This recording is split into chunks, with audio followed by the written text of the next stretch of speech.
warahmatullahi wabarakatuh. Perkenalkan, nama saya Lembang, NIM 044 perwakilan dari kelompok 4. Adapun teman saya yaitu Dini Mustadil, NIM 19044 kemudian Nur Asisa 18044 kemudian Raoda Inung dengan NIM 19044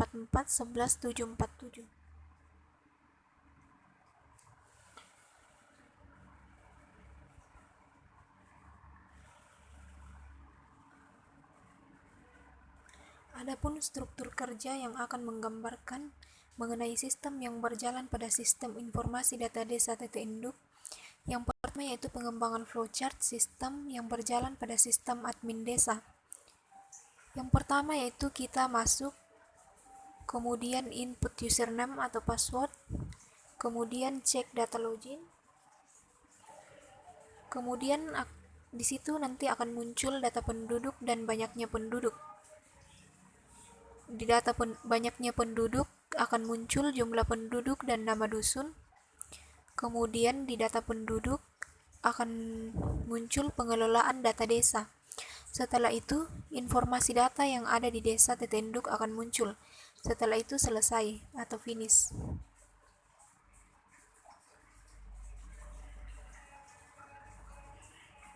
Kemudian pengembangan sistem pada user.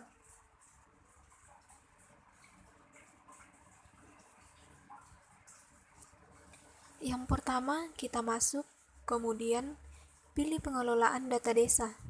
Setelah itu, banyak informasi data di desa akan muncul, dan pilih data desa yang dibutuhkan, kemudian selesai.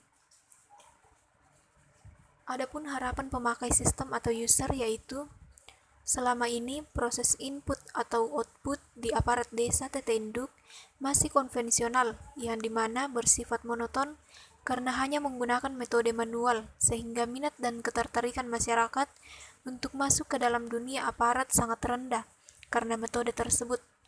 Oleh karena itu, peneliti mencoba melakukan penerapan tindakan berupa pembuatan aplikasi sistem informasi data desa agar aparat desa, terkhususnya sekretaris desa, dapat bekerja dengan nyaman dan tidak terlalu sibuk dengan kertas-kertasnya. Sehingga masyarakat pun senang bahwasanya ketika mengurus sesuatu tidak menggunakan banyak embel-embel lagi, semisal memfotokopi kartu keluarga.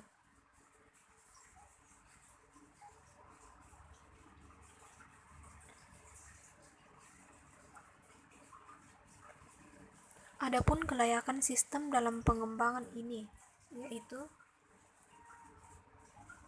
yang pertama kelayakan teknis, yaitu apakah sistem yang diusulkan dapat dikembangkan dan diimplementasikan dengan menggunakan teknologi yang ada atau apakah teknologi yang baru dibutuhkan. Yang kedua yaitu kelayakan ekonomis, yaitu untuk melihat apakah dana yang tersedia cukup untuk mendukung estimasi biaya untuk sistem yang diusulkan. Yang ketiga yaitu kelayakan legal, yaitu untuk melihat apakah ada konflik antara sistem yang sedang dipertimbangkan dengan kemampuan perusahaan untuk melaksanakan kewajiban secara legal. Software yang digunakan yaitu berbasis Android yang open source sehingga tidak diperlukan pembalikan lisensi dan menggunakan hak cipta publik. Yang keempat yaitu kelayakan operasional, yaitu untuk melihat apakah prosedur dan keahlian pengguna cukup untuk mengoperasikan sistem yang diusul atau apakah diperlukan penambahan atau pengurangan prosedur dan keahlian. Demikianlah penjelasan saya mengenai sistem informasi data desa TT-Induk.